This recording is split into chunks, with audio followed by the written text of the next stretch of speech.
जी काही मध्यंतरी तुमची सरकारं आली, तुमच्या सरकारामध्ये काही मंडळींनी जे काही चांगले वाईट उद्योग केले, त्याच्यानंतर असा एक सार्वत्रिक समज असा तयार झाला आणि त्याची टीकाही झाली की भाजपचं मोठ्या प्रमाणावर काँग्रेसीकरण सुरू आहे आणि ते काँग्रेसला 100 वर्ष लागली, पण भाजपने अगदी जन्मानंतर 25च हे सगळं दाखवायला सुरुवात केली.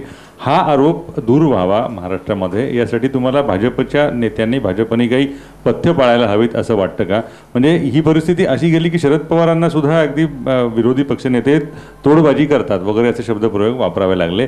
अशा वेळेला विरोधी पक्षनेता म्हणून काय पथ्य पाळायला हवीत आणि विरोधी पक्षांची जागा आपण खरोखर व्यापतोय असं तुम्हाला वाटतं का? नसेल तर त्यासाठी काय करायला हवं? पहिला मुद्दा तर असा की शरद पवार साहेबांनी विरोधी पक्षनेत्याबद्दल जे विधान केलं होतं ते निराशेतनं केलं होतं. याचं कारण असं आहे की सातत्याने विरोधी पक्षनेत्यांनी सुप्रियाताई सुळे यांच्याशी संबंधित कंपन्यांचे घोटाळे बाहेर काढले आणि जवळपास आपल्याला माहिती आहे 2-3 अधिवेशन, दर अधिवेशनात एक मोठा घोटाळा आणि त्याचा थेट संबंध हा त्यांच्या कुटुंबियांशी जात होता आणि त्यामुळे त्या नाराजीतनं आणि निराशेतनं त्यांनी ते केलेलं विधान होतं.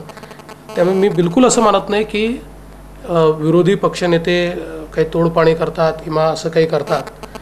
मुळामध्ये विरोधी पक्ष म्हणून आम्ही 3 पक्ष आहोत आणि आम्ही आहोत शिवसेना आहे आणि मनसे देखील आहे.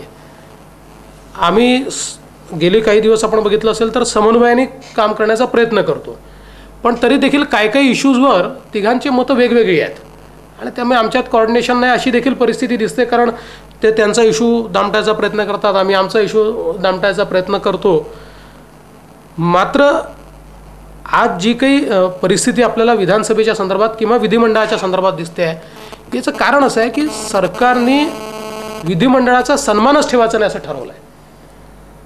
मी आपल्याला 50 उदाहरणं अशी दाखवू शकेल की ज्या गोष्टी विधिमंडळामध्ये आम्ही मांडल्या त्याच्यावर चौकशी लावा असं आम्ही म्हटलं, टोकाची लढाई आम्ही केली, सरकारने ते ऐकलं नाही आणि शेवटी कोणीतरी हायकोर्टामध्ये गेला आणि हायकोर्टाने त्याच्यावर चौकशी लावली.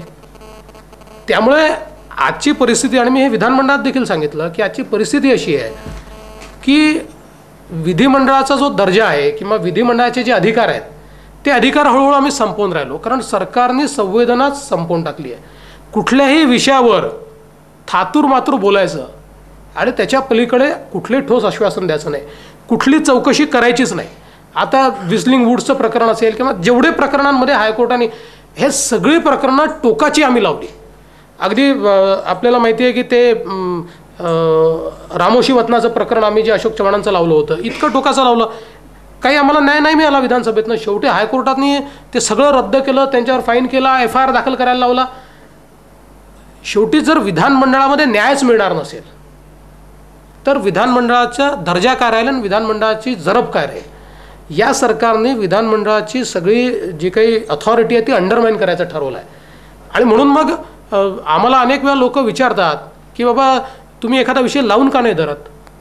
शेवटी आमचे लिमिटेशन्स आहेत. आम्ही 1 दिवस, 3 दिवस, 4 दिवस, 5 दिवस, 7 दिवस सरकारने रिस्पॉन्सच द्यायचं नाही ठरवलं तर किती दिवस लावायचा? त्या दरम्यान 10 विषय निघून जातात.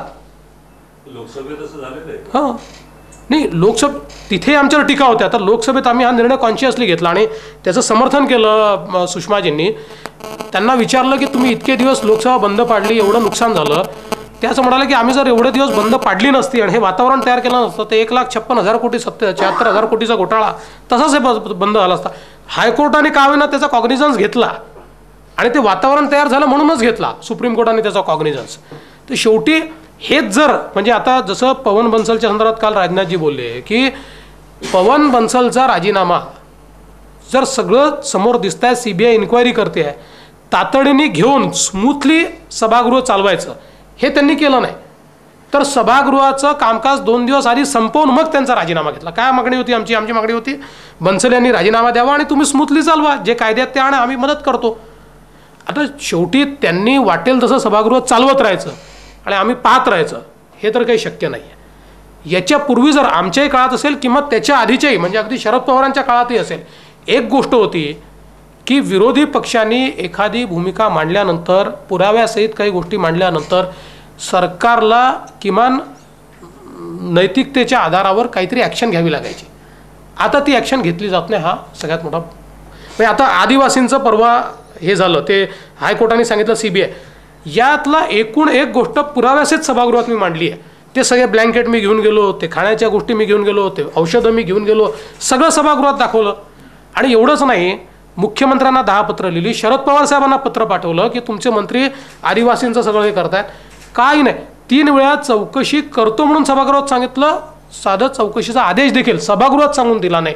शेवटी आज काय झालं, CBI इन्क्वायरी करा. म्हणजे CBIने भूमिका घेतली हायकोर्टात की आमचे जो लोक नाही आम्ही इन्क्वायरी करू शकत नाही, तर सरकार यांनी हायकोर्टाने त्यांना फटकारलं आणि इन्क्वायरी करायला सांगितली. मग शेवटी जर सभागृह न्याय देणार नाही, आणि आता आमचे अनेक आमदार ओरडतात की का न्यायालय काय सभागृहापेक्षा मोठं आहे का, ते आम्ही केलं मोठं न्यायालय, कारण आम्ही केलं पाहिजे ते जर आम्ही करणारच नाही सभागृहामध्ये, एकाही गोष्टीला आम्ही जर सकारात्मक त्या ठिकाणी रिस्पॉन्सच देणार नाही, तर मग न्यायालयालाच करावं लागेल.